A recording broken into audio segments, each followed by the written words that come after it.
Assalamualaikum warahmatullahi wabarakatuh. Halo teman-teman semuanya, seneng banget kita bisa ketemu lagi di pertemuan kedua kali ini. Masih bersama saya, Nabil Humaira Basinu dengan NPM 022724111137 dari program studi akuntansi kelas 3C Fakultas Ekonomi dan Bisnis Universitas Hairun. Alhamdulillah, di pertemuan pertama kita sudah membahas banyak hal tentang teori keuangan dan perbankan syariah, mulai dari sejarahnya, prinsip-prinsip dasar seperti larangan riba, gharar, maisir, sampai berbagai jenis akad yang digunakan dalam sistem keuangan syariah. Nah, di pertemuan kedua ini kita akan melanjutkan pembahasan yang gak kalah menarik, yaitu tentang praktik perbankan syariah di Indonesia. Kita bakal lihat gimana sih sistem perbankan syariah itu dijalankan di Indonesia. Apakah apa aja tantangan yang dihadapi dan seperti apa peluangnya di masa depan. Jadi, buat teman-teman, yuk siapin diri dan simak baik-baik karena materi ini penting banget buat memahami bagaimana teori yang kita pelajari kemarin bisa diterapkan dalam dunia nyata.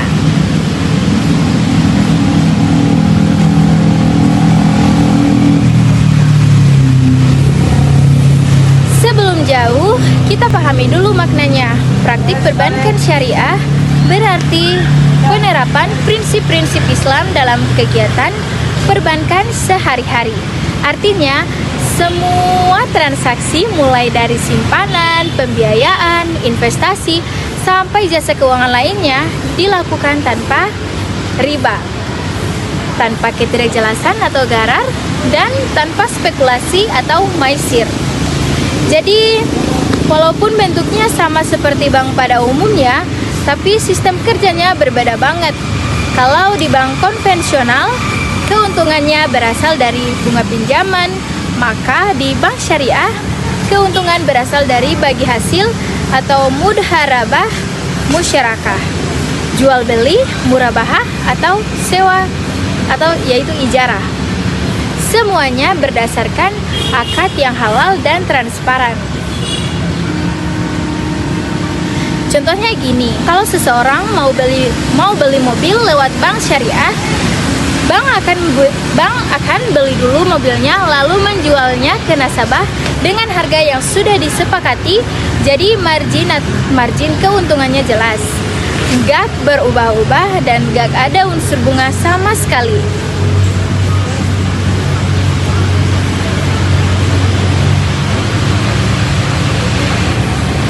Nah, teman-teman, perjalanan perbankan syariah di Indonesia cukup panjang dan menarik banget. Awalnya, gagasan tentang bank syariah udah muncul sejak tahun 1980-an. Tapi waktu itu belum terrealisasi karena banyak masyarakat yang belum paham apa itu ekonomi Islam. Sampai akhirnya pada tahun 1991 berdirilah Bank Muamalat Indonesia sebagai bank syariah pertama di tanah air. Bank ini berdiri atas dasar Prakarsa Majelis Ulama Indonesia atau MUI, Ikatan Cendekiawan Muslim Indonesia atau ICMI, dan dukungan dari pemerintah. Bayangin, saat itu sistem perbankan syariah masih baru banget, tapi semangat masyarakat muslim sangat tinggi untuk memiliki lembaga keuangan yang sesuai syariat. Lalu pada tahun 1998, pemerintah mulai memberikan dasar hukum yang kuat lewat Undang-Undang Nomor 10 Tahun 1998 yang mengatur dua hal banking system. Artinya, sistem perbankan di Indonesia bisa berjalan dua arah, konvensional dan syariah. Nah, sejak saat itu, perkembangan bank syariah mulai meningkat pesat. Sampai akhirnya pada tahun 2008 lahir Undang-Undang Nomor 21 Tahun 2008 tentang perbankan syariah yang menjadi tonggak penting bagi perkembangan sistem ini di Indonesia. Dari situ, banyak bank konvensional yang mulai membuka unit usaha syariah seperti BNI Syariah, BRI Syariah, dan Bank Syariah Mandiri. Dan di tahun 2021, ketiga bank itu resmi bergabung menjadi Bank Syariah Indonesia atau BSI, bank syariah terbesar di Indonesia. Tujuannya supaya operasionalnya lebih kuat, efisien, dan mampu bersaing di level global.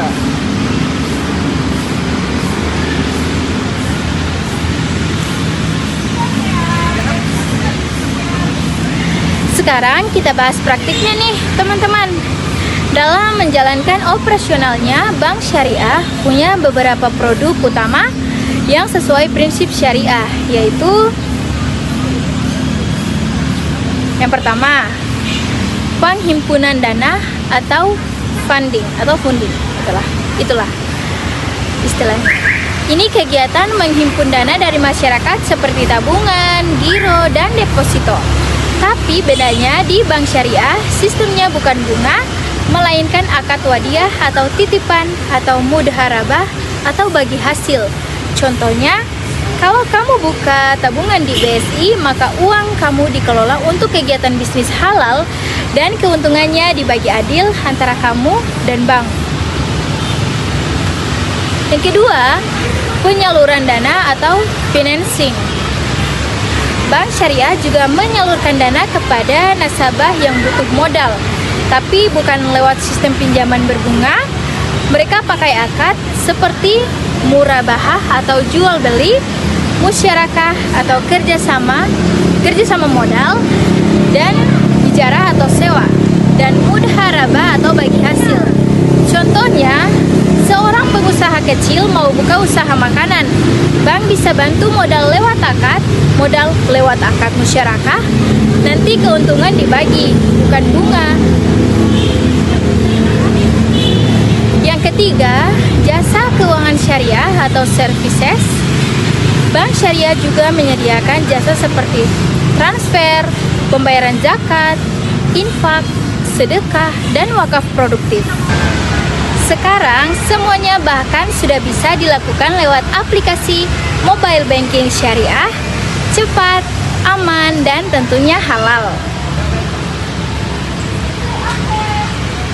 Teman-teman, perbankan syariah punya peran besar banget dalam membangun ekonomi nasional.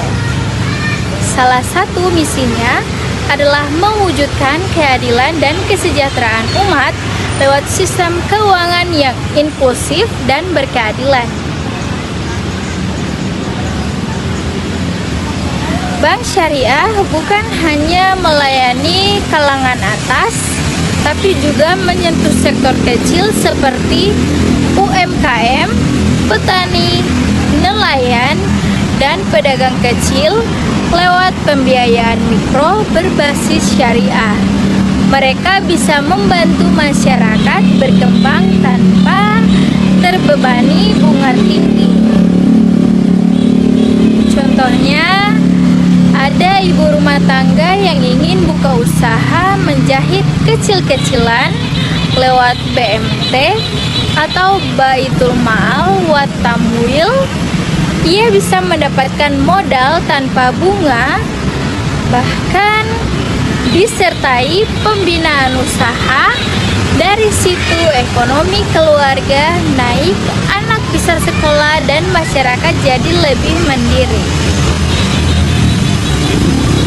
Jadi jelas, bank syariah bukan cuma tentang bisnis, tapi juga tentang pemberdayaan sosial dan keberkahan.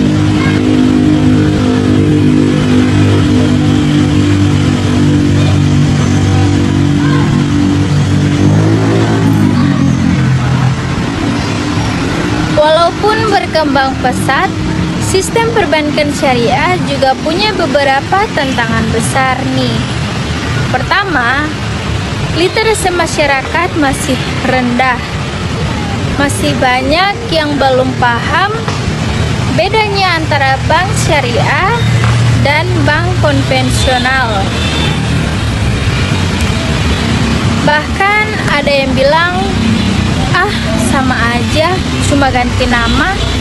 Padahal jelas banget bedanya, mulai dari akad, tujuan, sampai sumber keuntungan. Kedua, pangsa pasar bank syariah masih kecil. Walaupun Indonesia punya penduduk muslim terbesar di dunia, pangsa pasar perbankan syariah baru sekitar 7-8% dari total industri perbankan nasional. Ini berarti masih banyak peluang yang bisa dikembangkan. Ketiga, kurangnya SDM yang benar-benar paham ekonomi Islam. Bank syariah butuh orang-orang yang gak cuma jago finansial, tapi juga paham hukum syariah dan etika Islam.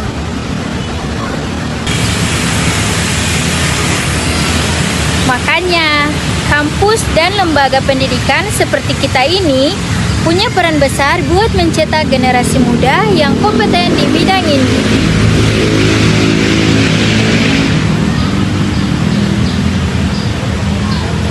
Nah, meskipun banyak tantangan, peluangnya jauh lebih besar, teman-teman. Perkembangan teknologi digital justru membuka jalan baru bagi bank syariah dan untuk tumbuh lebih cepat. Sekarang udah banyak banget vintage syariah seperti alami, etis, amanah, dan lainnya. Mereka membantu masyarakat untuk investasi halal secara online, mudah, dan transparan. Selain itu, dukungan pemerintah juga luar biasa.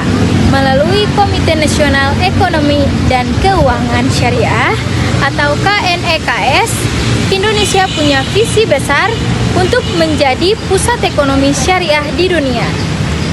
Syariah dunia.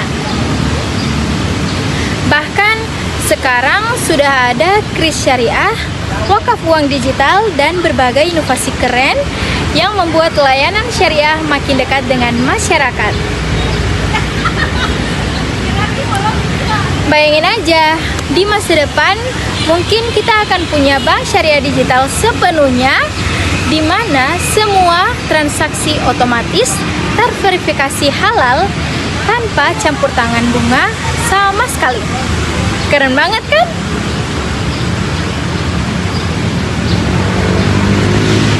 Dari semua pembahasan ini, kita bisa belajar bahwa perbankan syariah bukan cuma soal sistem keuangan, tapi juga soal nilai dan tanggung jawab moral.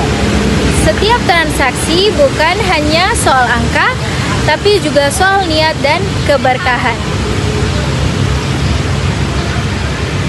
Kalau di bank konvensional, tujuan akhirnya adalah profit. Di bank syariah, tujuannya profit plus keberkahan. Kita nggak cuma mikirin dunia, tapi juga akhirat. Sebagai generasi muda, kita punya tanggung jawab buat memahami, mendukung, dan ikut memajukan ekonomi syariah ini. Mulai aja dari hal kecil, menabung di bank syariah, pakai aplikasi vintage halal, dan bantu UMKM lokal yang menjalankan usaha kecil. Karena ekonomi syariah bukan cuma untuk umat Islam, tapi untuk siapapun yang ingin sistem keuangan yang adil, jujur, dan menenangkan.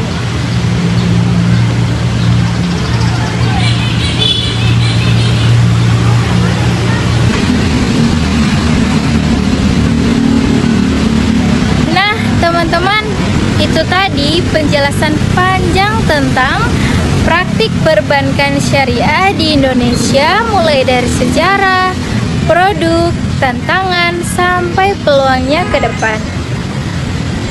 Semoga dari pertemuan kedua ini kita makin paham bahwa sistem syariah bukan cuma teori, tapi bisa diterapkan nyata dan memberikan dampak positif buat masyarakat.